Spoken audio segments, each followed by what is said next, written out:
Coming up on Fulton Today, time is running out to exercise your right to vote early. With early voting in the March municipal election ending this week, election officials are reminding residents to check their polling sites before they vote. I'm Priscilla Ortega, and I'll have that story. And a look back and ahead at this legislative session on issues affecting Fulton County. That and more starts right now on Fulton Today.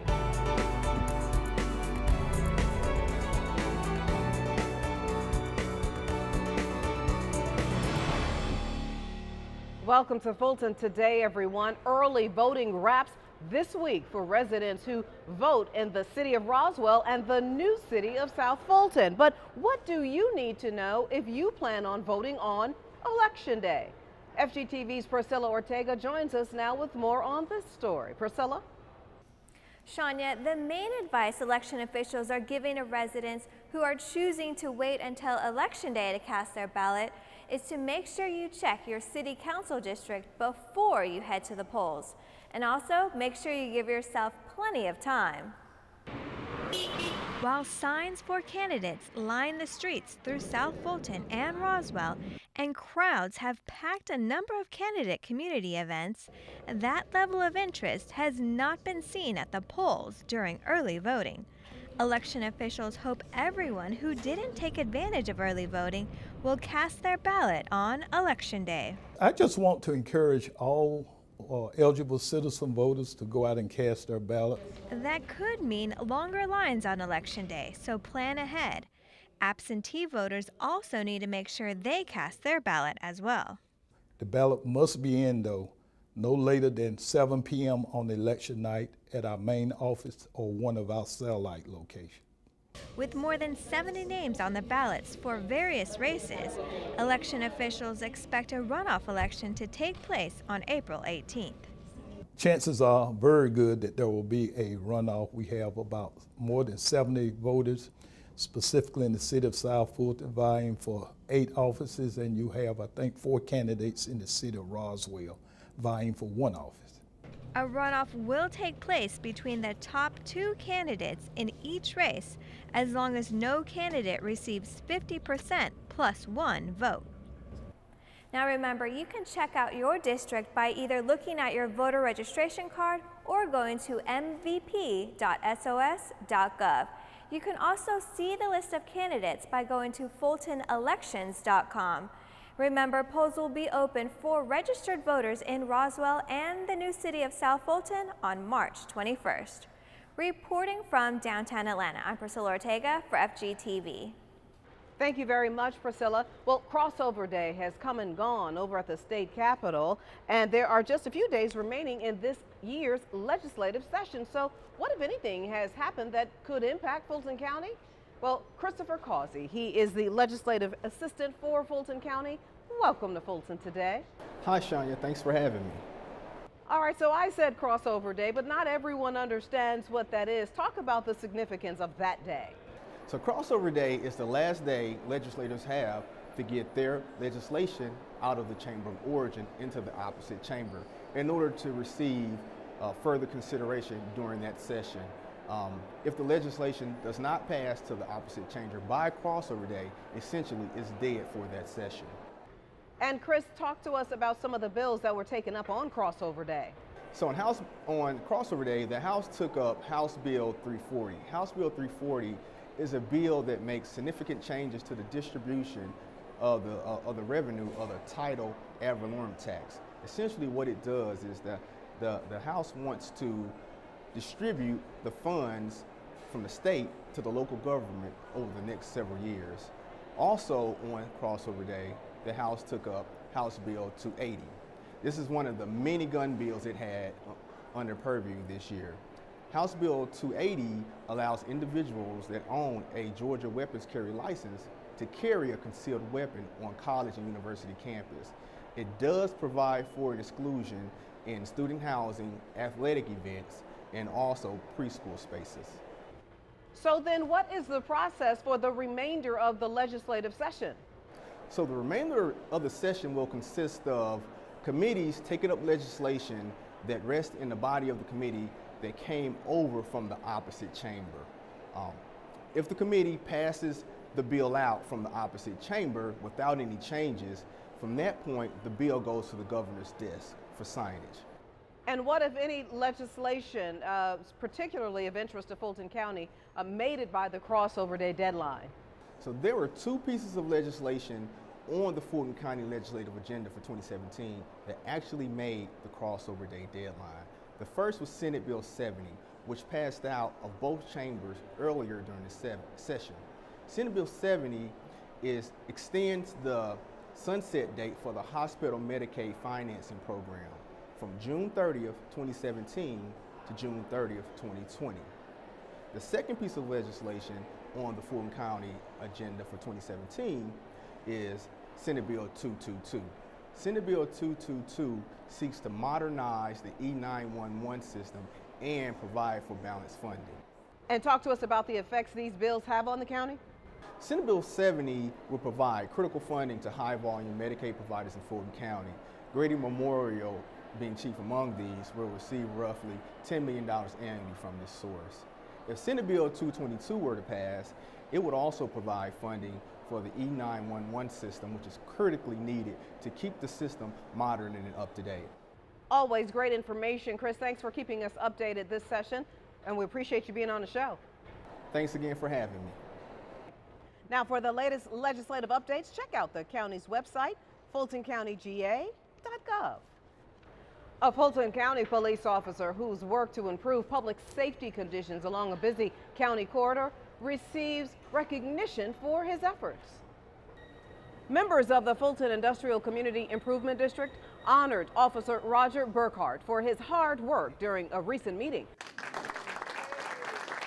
The group gathered at the Aviation Community Cultural Center to thank Burkhart and to congratulate him on his recent promotion to the SWAT team. Officer Burkhart is an outstanding officer. He's very dedicated to his profession, and he has removed a lot of bad people off the street, but also people that are in the wrong business like prostitution, and they were breaking the law. He's taken them into custody and delivered them to community court where they could get assistance. Officer Burkhart has made over 50% of the arrests on Fulton Industrial Boulevard. He's also credited with helping to turn around the lives of many who had nowhere else to turn. And it means everything to me. I've gotten several Christmas cards this year of thanks from these people who now have their lives back. They're not out here being a nuisance on the boulevard. They're actually being a benefit to society and actually self-sustaining, not on government assistance anymore, and no longer a drug addict. Fulton officials launched a campaign a few years ago aimed at cleaning up FIB. The boulevard was once the economic engine for the county when the corridor was full with occupied warehouses. Well, a group of citizens have put in the hard work to earn a second chance. 11 men and women successfully completed the Behavioral Health Treatment Court program and were honored for their effort during the Superior Court of Fulton County's Winter Transition Ceremony. Now, the program is 18 to 24 months, and clients must be drug and alcohol free to be eligible to transition out of the program.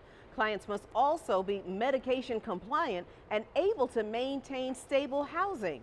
Though it's an alternative to jail time, program organizers say it's definitely not a walk in the park. It's like a bodybuilder. If you want the bulk and the muscle, you're going to have to put the work in the gym. Same thing with dealing with your mental illness. If you want to be mentally stable or healthy, you got to put the work in. You got to make sure you have some consistency and build up that muscle so that way when you're out and you're on, you'll be able to maintain. Court officials say 25% of Fulton County inmates are mentally ill, so having this program opportunity is a welcomed option to jail time. Overall, I feel like it's saving people's lives. Generally, that it's necessary for those who are still in the dark. There's plenty out there who just are unknown, like their situation is just unknown to whomever it may concern, their family, their friends. This program taught me how to live again. It gave me a chance to work on a lot of things in my life. The 11 transitioning clients is one of the largest classes that the program has had since it debuted in 2006. Another group of concerned citizens offered their help to fight the huge problem of human trafficking in Georgia. The Youth Spark organization welcomed potential volunteers to its most recent orientation session. Youth Spark is a nonprofit organization housed in the Fulton County Juvenile Court building whose core mission is to aid and advocate for human trafficking victims. I think it's really important now that we're able to expand our traditional volunteer services. Primarily, we've had some really closed opportunities because we really safeguard our kids, but having the new Youth Service Center allows us to allow people to plug in different ways. So it's really exciting to have people from here from different backgrounds who are really ready to help us support our mission. To become a volunteer, the prospects learned more about the organization and were taught what victim-centered volunteering entails and how that approach is used in advocacy, youth services, and research. Youth Spark really tries to incorporate that and educate the community about all of those causes and raise awareness for it, as well as providing mental health services for youth, which is so important because the consequences to one's mental and emotional health are far-reaching. Afterwards, the potential volunteers had a better understanding of how they can support exploited and at-risk youth through various forms like organizing job interview courses and donating meals.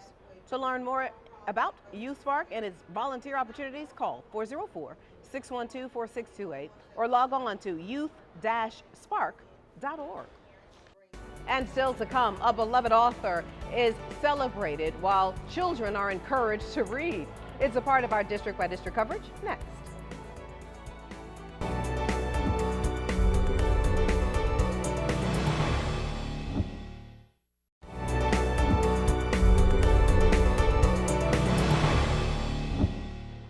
A Fulton leader shares the vision about infrastructure improvements for the county, and two others join the nationwide reading celebration, Dr. Seuss style.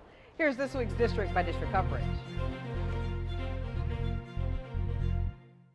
We begin with Chairman John Eves and his recent conversation with members of the Council for Quality Growth. The at-large commissioner was one of the speakers during the South Metro Advisory Committee meetings in East Point. The chairman spoke about the new development plans, infrastructure improvements, and policy changes in Fulton County. These are the best of times in terms of collaboration between the mayors of the cities of Fulton County with the commission, the T-SPLOS that passed last November, the road projects, the bridge projects that will begin sometime later this year, $655 million investment over the next 5 years, the collaborative opportunities with the school system, as well as partnering with the law enforcement community of Fulton County. The chairman was joined by a number of Fulton officials, including Union City Mayor Vince Williams. District 1 Commissioner Liz Hausman joins the Atlanta Fulton Public Library System to celebrate Dr. Seuss's birthday and Read Across America Day. The North Fulton Commissioner visited the OC branch to read one of the classic Dr. Seuss stories to the children. Reading is your connection to the world. Reading is the basis for everything in life, if you really think about it. Education is the key to success, but reading is fun. And today we got an opportunity to visit with some of our children in the community and share that fun experience of reading together. And the Johns Creek Fire Department also made a special appearance for the kids. We want to show the children the fire trucks and what we have in the community that actually help protect them, and it gives them an opportunity to get out and see some of the firefighters that will come to their house if they have an emergency issue, be it an EMS or a fire. So we want to be highly visible in the public and let them know what we do. Every year, the National Education Association brings the special Red Cross America Day to various Fulton Library branches to celebrate Dr. Seuss's March birthday. And speaking of, Commissioner Marvin Arrington Jr. also got in on the fun during Read Across America Day. The District 5 Commissioner spent part of the Dr. Seuss birthday celebration at Continental Colony Elementary School. Today I read Oh, the Places You'll Go by Dr. Seuss and also Green Eggs and Ham. And so we're very excited. The students responded well. I've always loved Oh, the Places You'll Go because it inspires you to think about what could happen and not to get caught up in the possibilities of what could go wrong. The most leaders and special guests read to kids on the actual March 2nd birthday. The National Education Association has created a website that includes visuals and ideas for reading programs year-round.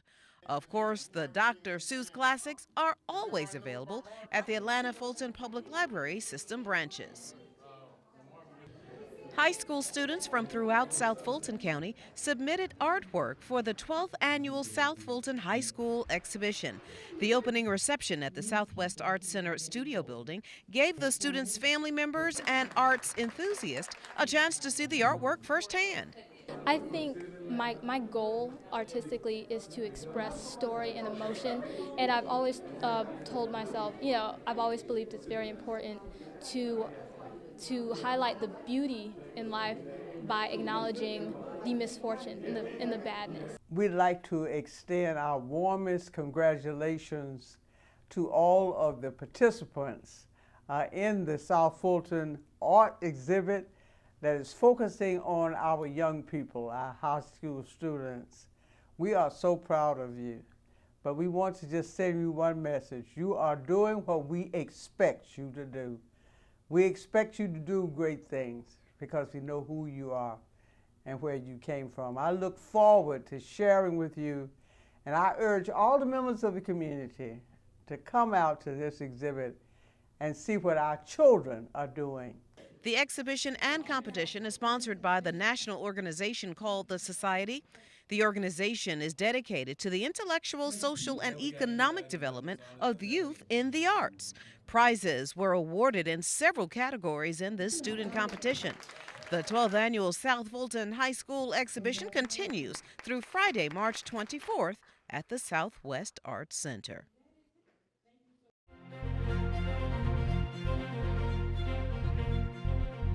And when we come back, rediscover your love for vegetables by spicing them up. Stay with us.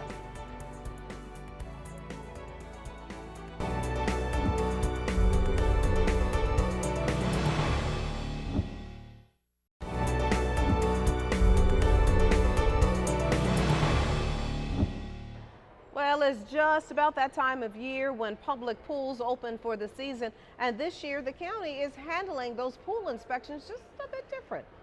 Here now to talk to us about that is Eli Jones. He is the Deputy Director of Environmental Health. Welcome back to Fulton Today. Hi, Shania. Thanks for having me. All right, so first things first, people must apply for an annual permit for a public or community pool. What's the process? Yes, every year we'll send out the invoice, which is the amount they owe for their annual permit. And we also send out the instructions on what to send back and an application. We send that application out because we want them to fill it out completely to verify the information we have in our computer database, make sure there's been no change of ownerships, no name changes or anything. We try to catch that before we send the inspectors out into the field to actually do the inspections. And I mentioned some changes are in store. Talk to us about those as it relates to the inspections. This year is when somebody sends in their check for their invoice payment. As soon as the finance department receives it, they'll send over proof of payment and their application to environmental health. And in turn, our inspector will reach out to that contractor and immediately set up the opening pool, permitting pool inspection. As in the past, that wasn't the case. Usually we wait around and wait on the contractor to contact us. So it's very important for, as soon as somebody pays their invoice payment, to let us know, because it's pretty much first come, first serve. You send your check in, we're going to call you immediately and set your pool inspection up as soon as possible. And Eli, what's the purpose for the changes? Accountability. This way nothing slips through the cracks. There's no pools out there that are operating without a valid opening permitting inspection. So if you pay ahead of time, then we're going to be proactive and reach out to you to make sure you get an opening inspection and there's nobody out there without an opening inspection and operating illegally. And typically there's this mad rush for people to go through this process before the Memorial Day holiday. So what is your advice? Just be proactive. When you send your check in, if you haven't heard from environmental health, it's usually about a week turnaround from them getting the check, verifying the check is the owner, and then it gets back to us and we'll set up the inspection. But if the contractor who sends the check in or the owner or manager wants to go ahead and call us, we can go ahead and verify the payment is in the finance department and be proactive and set up the inspection in advance. Eli Jones, always great seeing you. Thank you so much for your time. Thanks again for having me. If you do not receive your invoice for your pool or your pools by April 30th, just contact this number here, 404-730-1234. In other county health news, some new and expectant mothers take advantage of a lesson on breastfeeding. The Women, Infant, and Children program held its first ever Latch and Learn event at Oak Hill Child, Adolescent, and Family Center. Prenatal mothers were given the opportunity to meet breastfeeding moms who shared their stories and experiences, as well as learn from the experts on the subject. WIC is one of the most important programs that does breastfeeding promotion, and we thought that it would be a great idea to kind of bring these moms here, encourage what they've been doing, celebrate what they've been doing, and, help them spread the word about breastfeeding. For their attendance, the moms and moms-to-be were given education credit. WIC officials are hoping to make this an annual event, possibly moving it to August to coincide with National Breastfeeding Month. For more information on the breastfeeding programs and the Women, Infant, and Children program, call 404-612-3942. So we hear that eating your vegetables have never been tastier. As a part of its Art of Healthy Living series, the Arts and Culture Department, along with Cooperative Extension, held a Preparing Tasty Veggies demo right here in the Government Center. Now, the lesson came during lunch break for county employees. It was a very good lesson. It was informative, explained some healthy eating tips, gave us a lot of healthy eating tips and choices. Fulton employees were offered a tasting of turkey, squash, and zucchini dish, a black-eyed pea salad, and a strawberry fluff. They were then asked to vote for their favorite. The goal was to prove that you can have a healthy meal that tickles your taste as well.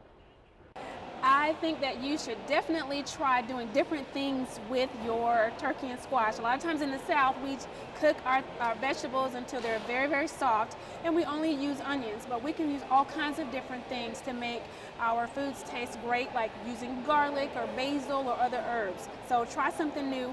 If you would like any of these featured dishes, you can contact the Cooperative Extension office at 404-332-2400. And still to come, life through the art of music. We'll explain.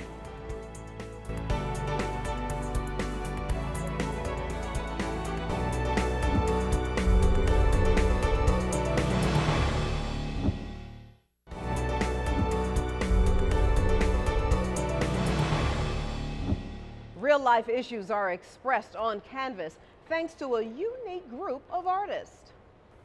An Atlanta-based nonprofit think tank is using various modern art forms to address contemporary societal concerns. The Smoke School of Art exhibit is now on view at the Aviation Community Cultural Center Gallery.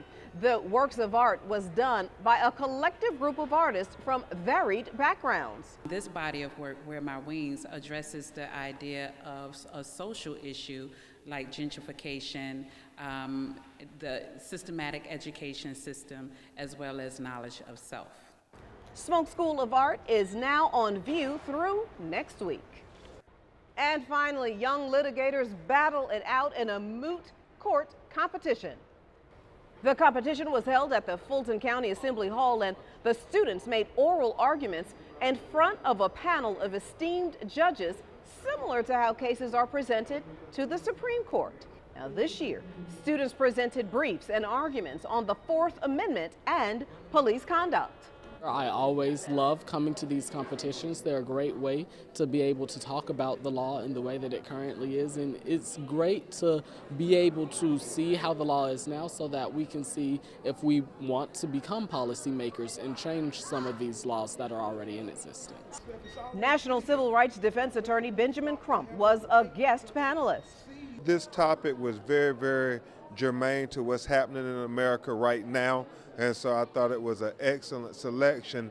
But I was just blown away by the young people and their ability to articulate their thoughts, even when the judges were peppering them with questions where they could not finish one thought to get to the other, but they held their own. They were really like lawyers in a real-life courtroom, and that was the impressive thing. The young litigators were presented with awards following their legal mock arguments. Well, before we go, our reminder that we'd like to connect with you online. Check us out on Twitter, Facebook, Instagram, and watch us anytime on our YouTube channel. Well, that does it for this edition of Fulton Today. Thank you so much for watching. Join us each week for news around and about Fulton County.